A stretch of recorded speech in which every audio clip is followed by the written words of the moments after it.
শপথ নিয়েই নতুন সরকারের দারুণ চমক। নামজারি পদ্ধতি বাতিল। এখন থেকে ২ টি উপায়ে সংশোধন হবে রেকর্ডীয় খতিয়ান এবং ভূমি মালিকেরা নামজারি ছাড়াই পাবে মাঠ পর্চা। সুপ্রিয় ভিউয়ার্স, এই পদ্ধতিটি কিভাবে বাস্তবায়িত হবে এবং এক্ষেত্রে ভূমি মালিকদের করণীয় কি? আজকের এই ভিডিওটিতে এই গুরুত্বপূর্ণ বিষয়টি নিয়ে বিস্তারিত আলোচনা করব। ভিডিওটির বিষয়বস্তু বুঝতে গেলে ১ম থেকে শেষ পর্যন্ত মনোযোগ সহকারে দেখতে হবে। আর দেখার পর যদি ভালো লাগে, আরো কোনো ভিডিও দেখার আগ্রহ জন্মায়, তাহলে আমাদের চ্যানেলটি সাবস্ক্রাইব করে রাখতে পারেন। আর পরবর্তীতে নতুন কোনো ভিডিওর নোটিফিকেশন পেতে সাবস্ক্রাইব বাটনের পাশের বেল আইকনটি চেপে দিয়ে রাখবেন। আসসালামু আলাইকুম সুপ্রিয় ভিউয়ার্স, আমাদের একটি মাথা ব্যথার কারণ হচ্ছে নামজারি বা খারিজ। আমরা যখন কোনো জমির মালিক হই, তখন ওই জমিটি আমাদের মালিকানায় নিতে গেলে আইন অনুযায়ী রাষ্ট্রীয় নিয়ম মেনে আমাদের ওই সকল সম্পত্তি নামজারি কিংবা খারিজ করে রেকর্ড খতিয়ান সংশোধন করতে হয়। তারপরে সেই সংশোধিত খতিয়ানের যে মাঠ পর্চা, সেটি আমাদের কাছে সংগ্রহে রাখতে হয় এবং তারপরেই আমরা ওই সকল সম্পত্তিতে খাজনা প্রদান করতে পারি আমাদের নামে। যদি কোনো কারণে কোনো ব্যক্তি জমির মালিক হয়েছে কিন্তু সম্পত্তির ওই খতিয়ান সংশোধন করেননি, অর্থাৎ নামজারি কিংবা খারিজ করার মাধ্যমে খতিয়ান সংশোধন করে না, তাহলে ওই সকল সম্পত্তিতে তিনি যদি খাজনা প্রদান করেন, তাহলে তিনি হবেন মাধ্যম। পূর্বে যে ব্যক্তির নামে খতিয়ান রয়েছে সেই ব্যক্তির নামে খাজনা জমা হবে। এতে করে নানাবিধ সমস্যা হবে। যেমন আপনি যখন ওই সকল সম্পত্তি বিক্রয় করতে চাবেন কিংবা আপনার পরবর্তী ওয়ারিশদের জন্য রেখে যেতে চাবেন, তখন ওই সকল সম্পত্তি তারা ঠিকমতো পাবে না কিংবা ওই হস্তান্তরটা বৈধ হবে না।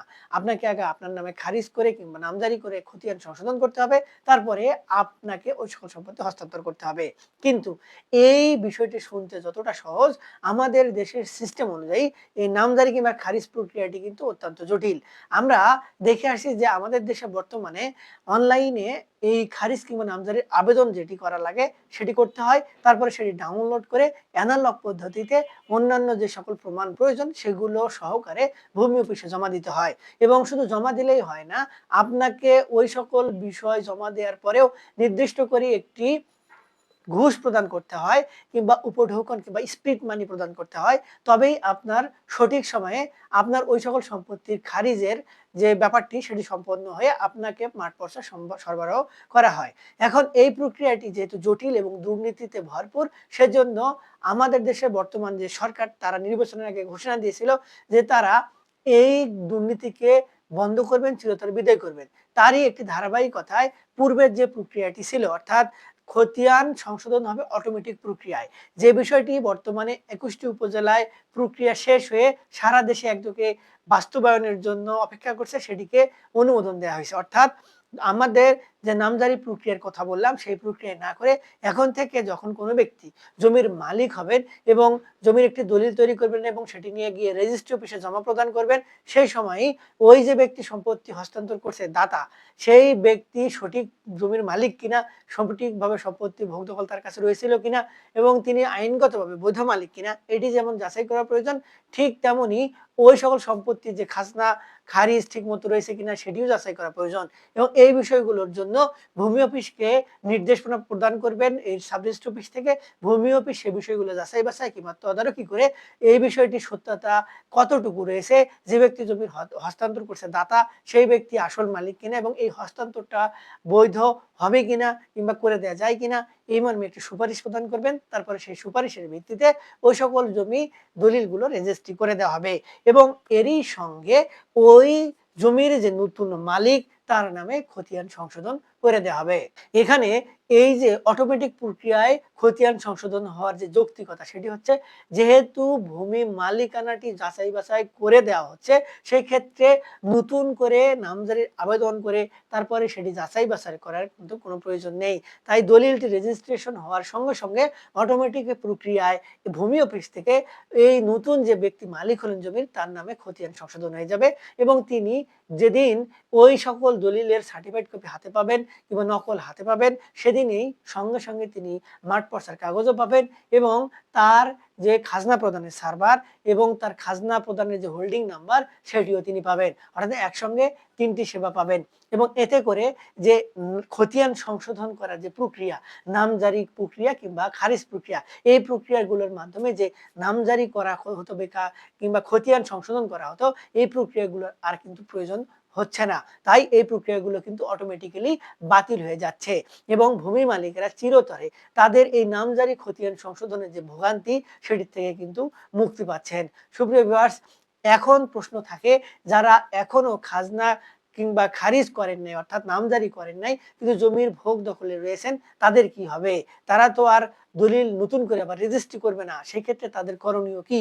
এখন যারা এই সমস্যায় রয়েছেন তাদের জন্য নির্দেশনা হচ্ছে বর্তমান যে প্রক্রিয়া রয়েছে ম্যানুয়াল পদ্ধতির মাধ্যমে, সেই পদ্ধতির মাধ্যমেই আপনাদেরকে অনলাইনে আবেদন ফর্ম পূরণ পূর্বক তারপরে নামজারি কিংবা খারিজ করার আবেদন যে প্রক্রিয়া, সেই প্রক্রিয়ায় গিয়ে আপনাদের খতিয়ান সংশোধন করে মাঠ পর্চা সংগ্রহে রাখতে হবে। তবে এখানে আপনাদের জন্য সুখবর হচ্ছে আপনারা যখন নামজারি খারিজের জন্য আবেদন করবেন তখন আপনাদের নামজারি খারিজটি তারা আর বাতিল করে দিতে পারবে না। সেক্ষেত্রে যদি আপনার কোনো ত্রুটি থাকে অর্থাৎ আপনার কোনো ডকুমেন্টের ঘাটতি থাকে, আপনার কোনো ডকুমেন্ট সমস্যা থাকে, ত্রুটিপূর্ণ থাকে, তাহলে সেগুলো আপনাকে নোটিশ করে দেওয়া হবে যে এখানে আপনার সমস্যা রয়েছে, এজন্য আপনি নামজারি খারিজ পাবেন না।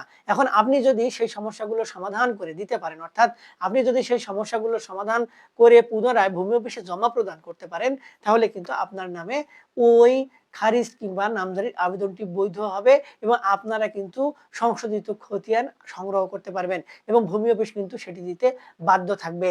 সুপ্রিয় ভিউয়ার্স, এর সঙ্গে আরো একটি বিষয়ের কথা বলা হয়েছে যে যদি কারো খতিয়ান কিংবা নামজারি কাগজ যেটি বলে আমরা মাঠ পর্চার কাগজ, সেটিতে যদি ভুল হয় কোনোভাবে ইচ্ছাকৃত বা অনিচ্ছাকৃতভাবে, তাহলে সেটিও সংশোধন করে নেওয়ার কিন্তু সুযোগ এই ভূমি অফিসকে দেয়া হয়েছে এবং তারা কিন্তু ক্ষমতা পেয়েছেন। তারা ইচ্ছা করলেই ভূমি মালিকের যে নাম ভুল হতে পারে খতিয়ানে, পরিমাণের ভুল হতে পারে, দাগ নম্বরের ভুল হতে পারে, এগুলো ভুল সংশোধন কিন্তু এখান থেকে করে নেওয়া যাবে। অর্থাৎ আলাদা করে আর এই নামজারি খারিজের মামলা করার কিন্তু প্রয়োজনীয়তা পড়ছে না।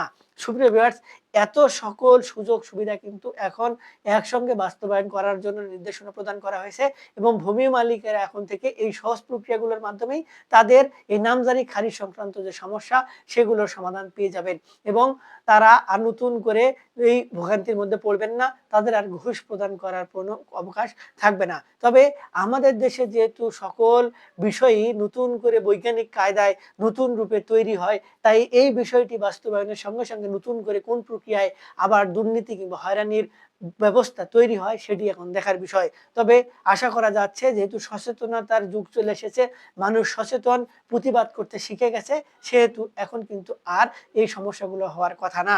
সুপ্রিয় ভিউয়ার্স, এই যে সম্পূর্ণ প্রক্রিয়াটি এটি বাস্তবায়ন করার জন্য অবশ্যই এখন এসে আপনাকে একজন অভিজ্ঞ আইনজীবীর পরামর্শ নিয়ে সকল কার্য সম্পন্ন করাই সবথেকে বুদ্ধিমানের কাজ। তবে এক্ষেত্রে আপনারা এক সুন্দর করে যদি সকল ডকুমেন্ট যাচাই বাছাইয়ের মাধ্যমে সকল কাজ সম্পন্ন করার চেষ্টা করেন, আশা করি আপনাদের কোনো সমস্যা হবে না। তারপরেও হইতে যদি সমস্যা হওয়ার সম্ভাবনা থাকে, সেক্ষেত্রে সমাধান কিন্তু সেখান থেকেই চলে আসবে। সুপ্রিয় ভিউয়ার্স, আশা করি ভিডিওর প্রথম থেকে শেষ পর্যন্ত যারা দেখেছেন তারা একটু হলে বুঝতে পেরেছেন যে কোন প্রক্রিয়ায় এই কার্যটি সম্পন্ন হবে এবং ভূমি মালিকদের ক্ষেত্রে করণীয় কি। আজকে এ পর্যন্তই, দেখা হবে সামনে নতুন কোনো ভিডিওতে। ততদিন পর্যন্ত ভালো থাকবেন। ধন্যবাদ।